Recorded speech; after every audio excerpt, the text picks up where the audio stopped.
Greetings, I'm the One Called Horror Show, and welcome to VG Therapy, the channel where I talk about games. When I was a kid, I really liked God of War, 2 specifically, and that kind of brings up the question of, well, apparently Devil May Cry is better mechanically speaking than God of War, so did I ever play those? No, I didn't.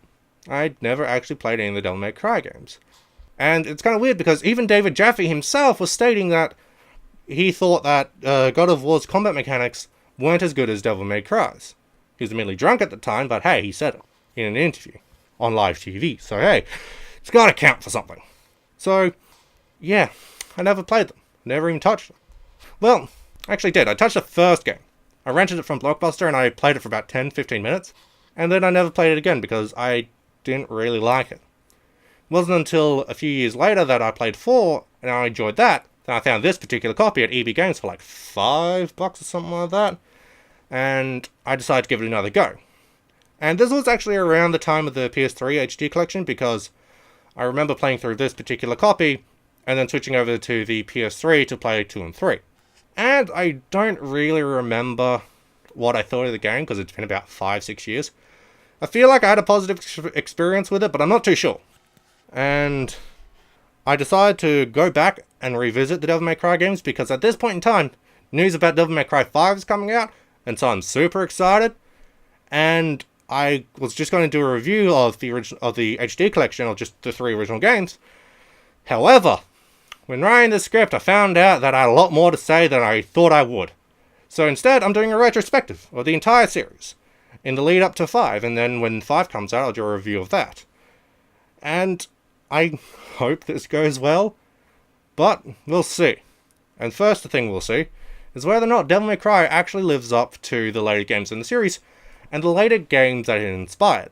The game was made by Capcom in 2001. It started as an early version of Resident Evil 4 until it became its own thing as a result of it being considered too action-orientated for Resident Evil. Which is kind of funny considering how the third-person shooter trilogy ended up. 4 less so, but Jesus Christ, 6. Although this does make a bit of sense, with it being directed by Hideki Kamiya, who had previously directed Resident Evil 2 and is now known for being more or less the face of Platinum Games, a company that basically continued on making more games of the genre and developing it further. It also featured Masumi Ueda as a composer, who also worked on Bayonetta, Devil May Cry 4, Okami, and Beautiful Joe. There was also Hiroyuki Kobayashi and Mr. Resident Evil himself, Shinji Mikami, as producers. And there is mention of Noboru Sugimura writing an earlier version of the script, but I'm not sure on how far that script made it nor how much further input he had, outside of Kamiya responding to someone on Twitter who asked if were there more characters in your first plot of Biohazard 4, to which he responded by saying no, almost the same. This game has a lot of shared history with Resident Evil, to the point that they were going to get rid of their fixed camera angles because action games don't really work too well with fixed camera angles, so they actually had to model the entire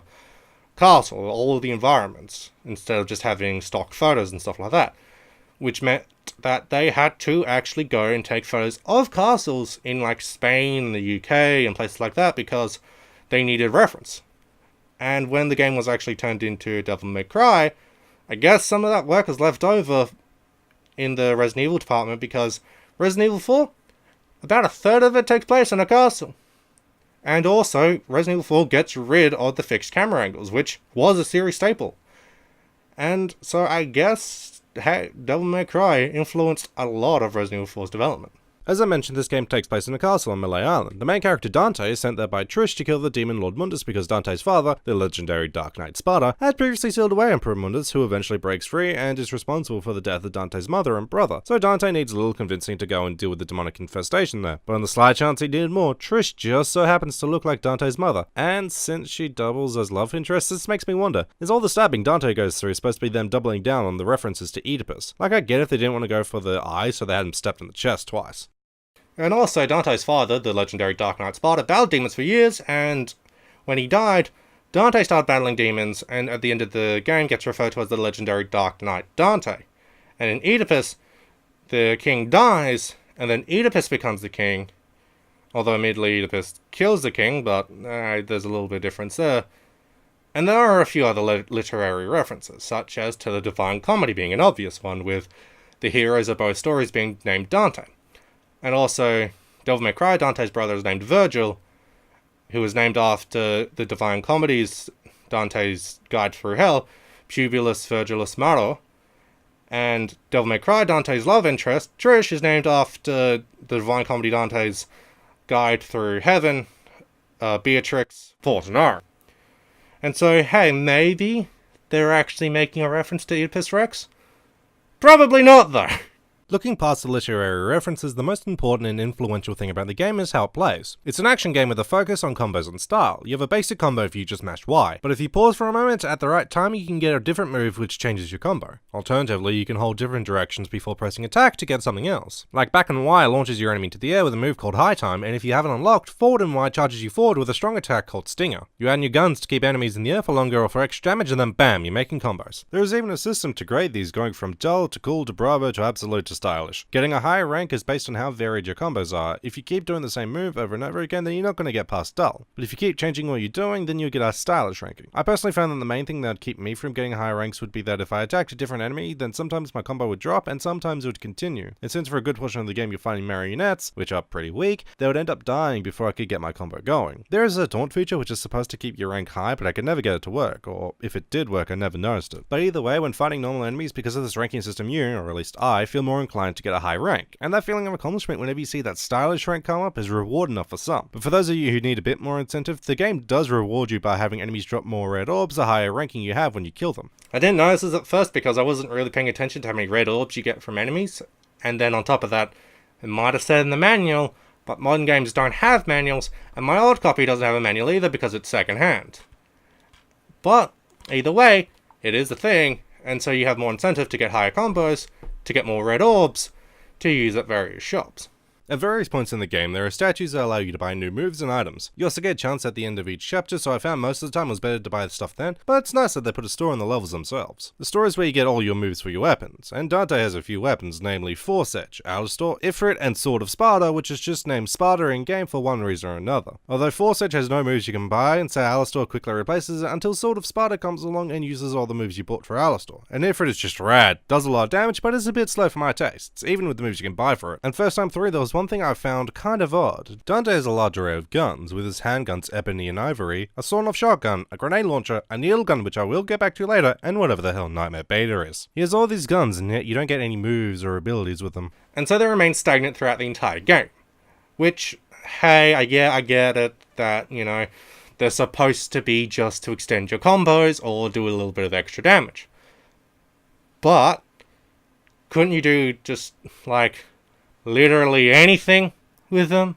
In all honesty, I'm not too sure what you could do with them, because the guns, the shotgun in particular, are rather strong as they are, so increasing damage wouldn't be that great. And also there's the fact that to keep combos long, you don't want your enemies to die quickly.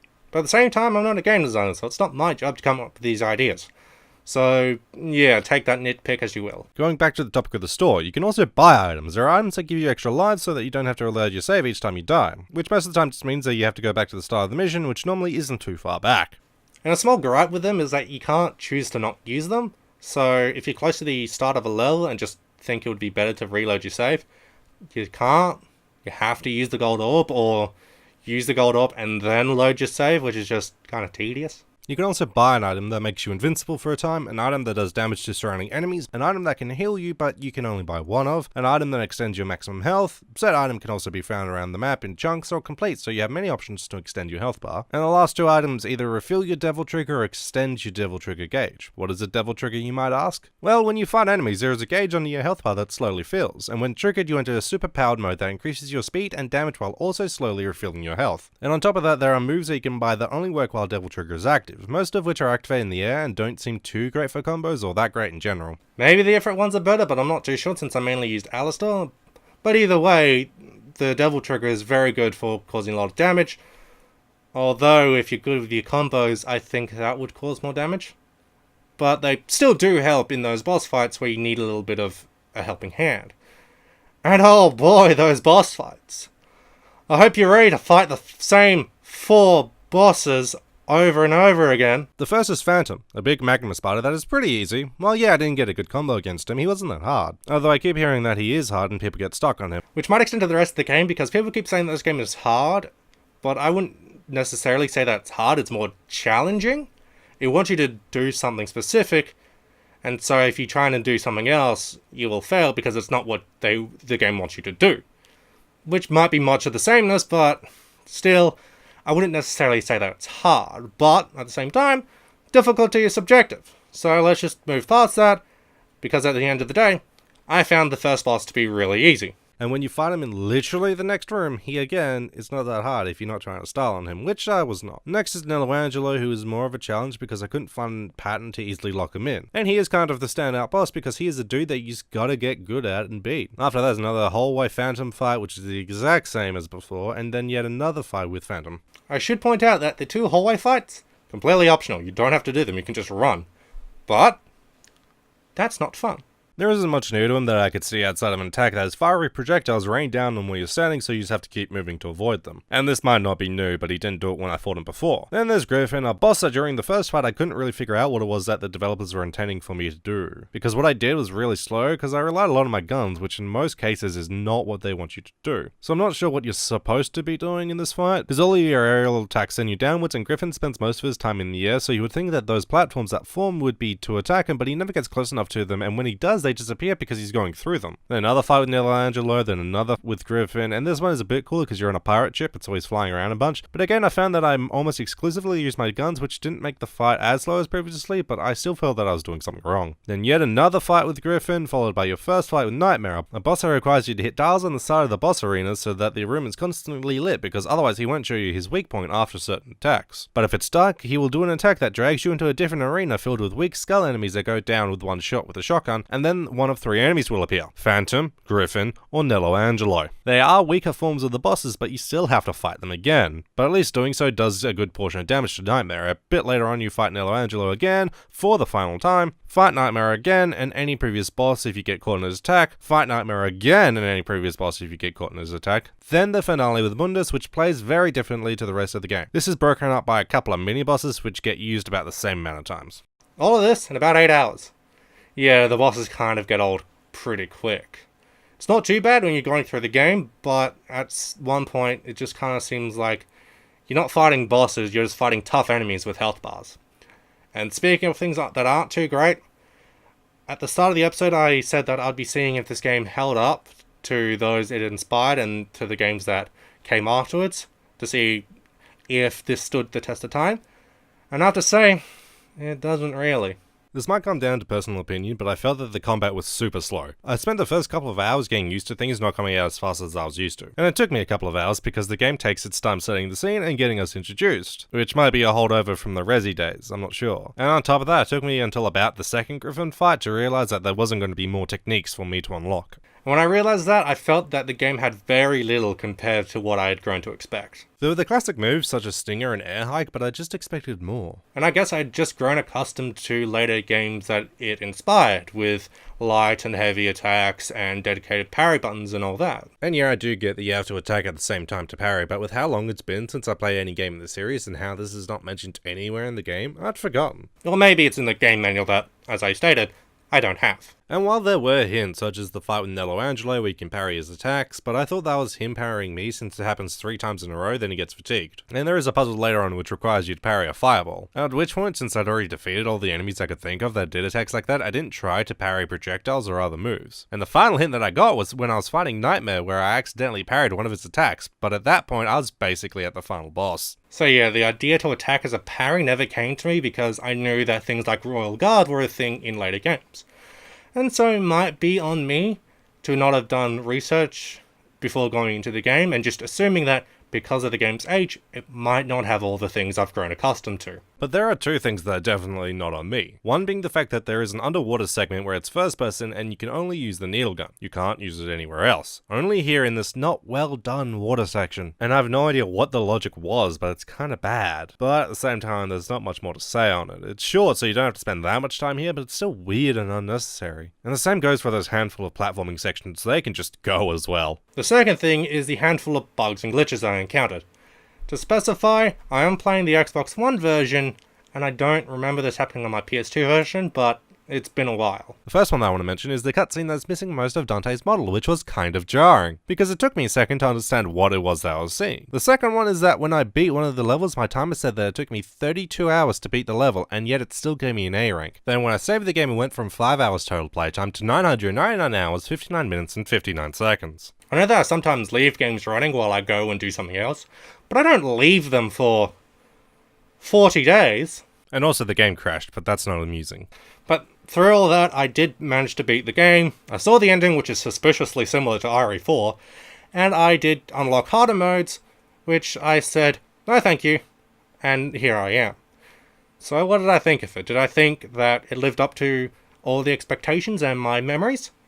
In short, no. In long, well, the game had a lot it needed to live up to. It had to live up to all the games that came later that it was inspired by, and I feel that's a very hard thing to do, because the game did inspire a lot, and later games of the subgenre that this spawned, the character action subgenre, expanded a lot on what this game started. And so, I was instinctively comparing it to Metal Gear Rising Revengeance or Bayonetta, for example, rather than Medieval, because Devil May Cry is a game that I associate more with those games rather than action games in general. And so, the greatest problem of Devil May Cry 1 is the fact that it's influential. It does so many great things that hadn't been done before. It really figured out how to do combat in a 3D game that, unfortunately, everyone went, yes, that's how you do it, so we'll do it that way. And we'll do more. And then on top of that, the best way to play Devil May Cry 1 is to play the HD collection, which comes with what is considered to be a far superior game, and even one of the greatest games of all time. It also comes with a game that is total garbo, but we'll get to that later. But, at the end of the day, as much as it pains me to do this, I have to give the game a 2 out of 4, because at this point in time, it's just a decent PS2 game. It doesn't really do anything special anymore. If you want to look at gaming history, then yeah, it's a great game to play. But if you don't really care about that kind of stuff, then I can't really see that there's that much for you here.